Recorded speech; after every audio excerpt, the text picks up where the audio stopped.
সারা জীবন দেখলাম মানুষের জুতা দিয়ে স্যান্ডেল দিয়ে হাঁটি, আপনি মোড়া দিয়ে হাঁটতেছেন, ঘটনাটা কি?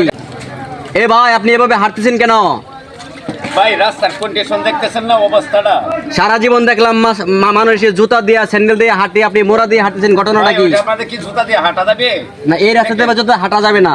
কিন্তু আমি জুতা দিয়ে হাঁটা যাবে না দেখে বাজারে চলে আসলাম। আসার সাথে সাথে দেখতেছি যে আমার কাপড় চোপড় নষ্ট হয়ে যাবে। তখন দুইটা মুড়া লইলাম 300 টাকা দেয়। কিন্তু জুতা কিনতে গেলে 500 টাকা লাগে। তখন চিন্তা করলাম যে দুইটা মুড়া কিনলাম, মুড়াটি কিনে রাস্তাটা পারে মুড়া ফেলে দিলেও কোনো সমস্যা নাই। তাহলে উপরে তো ছাতা ফিট করছেন কিসের জন্য আপনি? এটাতে বৃষ্টি আসে, ও বৃষ্টির লাগে আপনি ছাতা ফিট করছেন, যে আপনি উপরে না ভিজেন নিচে না ভিজেন। নিচে রাখছেন হলো মুড়া, উপরে রাখছেন ছাতা না ভিজার জন্য। ভালো একটা আইডিয়া, এই বুদ্ধিটা আপনার কে দিছে?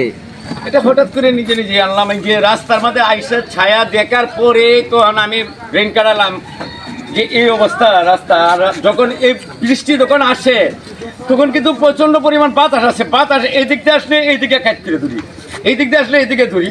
10 থেকে 12 জন মানুষ বাঁচানো যায় এই ছাতিরার নিচে আসলে। তাই তো, এটা তো ছাতিরা তো অনেক বড়, অনেক বড়। তবে আপনি যে আবিষ্কারটা করছেন এটা বাংলাদেশে সর্বপ্রথম, মানে বিশ্বের বুকে এই সর্বপ্রথম। আর এই আবিষ্কার কেউ আর করে নাই, কিন্তু দেখে খুব ভালো লাগলো। দেখছেন না এরকম ছাতা? না, এরকম ছাতাও দেখি নাই, প্লাস এরকম জুতাও দেখি নাই। আপনি মোড়া কিনেন কত দিয়ে ভাই? মোড়াটি কিনছি 300 টাকা দিয়ে। 300 টাকা জোড়া, জুতা কিনলে 500 টাকা। হ্যাঁ, তবে জুতা কিনলে আপনি তো পানি দিয়ে মনে করেন আসলে জুতা ভিজে যেত, অনেক কষ্ট হতো। এখন কি পাও তো আপনাদের শুকনাই আছে? একবারে শুকনা। হ্যাঁ, একবারে শুকনা। বিরাট অবস্থা। তো এই রাস্তার ঘাট এই অবস্থা দেখে আপনি এই পরিস্থিতিটা করছেন। দোয়া করবেন সামনের তারিখে যেন আমি এই রাস্তাটা দিয়ে আবার জুতা পাও দিয়ে আমি যেন বাড়িতে চলে যাইতে পারি।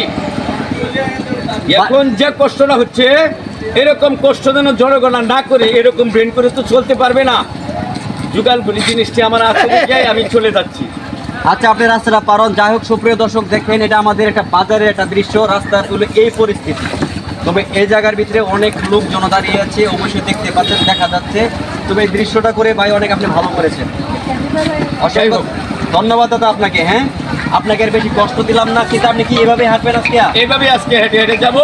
যতটুকু পানি আছে এতটুকু কি এভাবে হাঁটবেন? যতটুকু পানি আছে, হ্যাঁ, যতটুকু পানি আছে, প্রায় 1 কিলো রাস্তা এরকম। আপনি কি সৌদি আরব ছিলেন? জি, হ্যাঁ, সৌদি আরব ছিলাম। ও, প্রথমে তো বলছিলাম যে কাইপা লুকা আপনি বাংলা ভাষা বুঝতে পারছেন না। আপনি কেমন আছেন? আমি কেমন আছি? ও, আমি তো ভালো আছি। আচ্ছা, ঠিক আছে, অসংখ্য ধন্যবাদ দাদা আপনাকে। হ্যাঁ, জি, আসসালামু আলাইকুম। ওয়ালাইকুম আসসালাম। বরাবর যে আসলে জুতা নিয়ে আসেন। হ্যাঁ, জি, জি, এটা দোয়া করবেন যেন আমি জুতা দিয়ে হাঁটতে পারি। ঠিক আছে, এই রাস্তাটা যেন ক্লিয়ার হয়ে যায়। বাংলাদেশে এই প্রথম এই লোকটা দেখেন স্যান্ডেল তোয়া মোড়া দিয়ে হাঁটতেছি, আমি তো অবাক হয়ে গেলাম। এরকম দৃশ্য আপনারা কোথাও দেখছেন কিনা জানি না, যদি জেনে থাকেন অবশ্যই কমেন্ট বক্সে লিখে যাবেন। সবাই ভালো থাকবেন, ভালো রাখবেন, সকলের জন্য দোয়া করবেন। আসসালামু আলাইকুম।